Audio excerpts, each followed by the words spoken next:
Summer holidays வந்துடுச்சுன்னு omni bus எல்லாம் வந்து 4 முறை வந்து அதாவது உயர்த்தியிருக்காங்க, 4 மடங்கு கோடை விடுமுறைக்காக. ஆனால் பார்த்தீங்கன்னா வந்து போக்குவரத்து அமைச்சர் சிவசங்கர் எனி டைம் வந்து 1500 ரூபாய்க்கு மேலே வந்து ஃபிக்ஸ் பண்ணியிருக்கோம், யாராவது வந்து இவ்வளோ ரூபாய்க்கு மேலே சார்ஜ் பண்ணால் நாங்கள் பிடிச்சிடுவோம்.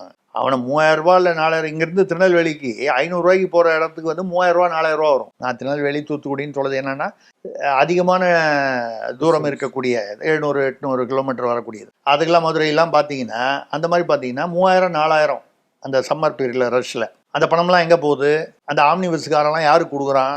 அவனை வந்து 1000 ரூபாய்க்கு மேலே நீ வந்து வைக்கக்கூடாதுன்னு சொல்லி வெளியில் அட்வான்ஸ் பண்ணிவிட்டு 3000-4000 வாங்கிக்க அப்படின்னு இன்டைரக்டாக சொல்கிறது யார்?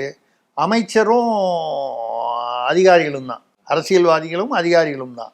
அப்படி இருக்கும் பொழுது ஸோ நீங்கள் அதாவது பஸ்ஸுலேயே இவ்வளவு வந்து நீங்கள் பஸ்ஸு ஆட்டோலேயே இவ்வளோ பிரச்சனைனால் நீங்கள் ஸ்பேஸில் ஆக இவங்க வந்து குலசேகரப்பட்டினத்தில் ராக்கெட் லான்ச் வரணுமா, ஸ்ரீஹரிகோட்டாவை கோட்டை விட்டாங்க, விழிஞ்சத்தை கோட்டை விட்டாங்க.